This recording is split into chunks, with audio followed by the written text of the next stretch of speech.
naughty children to break up my house like that. Why didn't you knock at the door and ask to have something, and I would gladly give it to you? Please ma'am, said Johnny. I will ask for something. I am so hungry, or else I wouldn't have hurt your pretty roof. Come inside my house, said the old woman, and let them come into the parlor, and that was made all of candies, the chairs and table of maple sugar, and the couch of coconut. But as soon as the old woman got them inside her door, she seized hold of Johnny and took him through the kitchen and put him in a dark cubby hole, and left him there with the door locked. Now this old woman was a witch, who looked out for little children, whom she fattened up and ate. So she went back to Grizzle, and said, you shall be my little servant and do my work for me. And, as for that brother of yours, he'll make a fine meal when he's fattened up. So this witch kept Johnny and Grizzle with her, making Grizzle do all the housework. And every morning she went to the cubby hole in which she kept Johnny and gave them a good breakfast, and later in the day a good dinner, and at night a good supper. But after she gave him the supper she would say to him, put out your forefinger. And when he put it out, the old witch, who was nearly blind, felt it and muttered, not fat enough yet. After a while Johnny felt he was getting real fat and was afraid the witch would eat him up.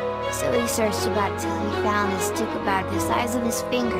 And when the old witch asked him to put out his finger, he put out the stick.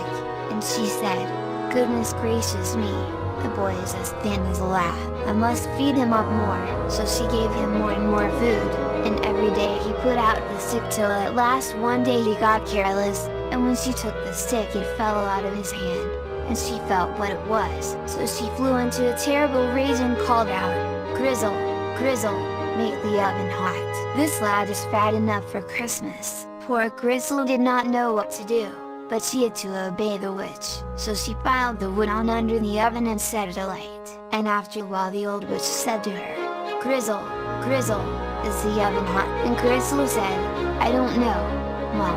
And when the witch asked her again whether it was hot enough, Grizzle said, I do not know how hot enough ought to be.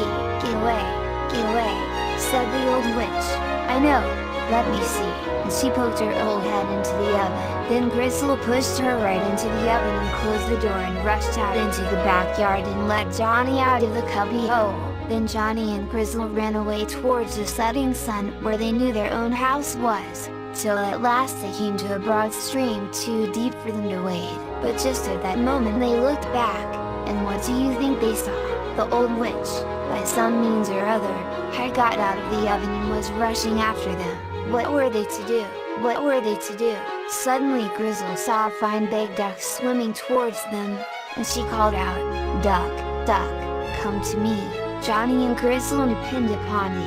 Take Johnny and Grizzle on thy back, or else they'll be eaten. And the duck said, Quack, quack. Then the duck came up to the bank, and Johnny and Grizzle went into the water and, by resting their hands on the duck's back, swam across the stream just as the old witch came up.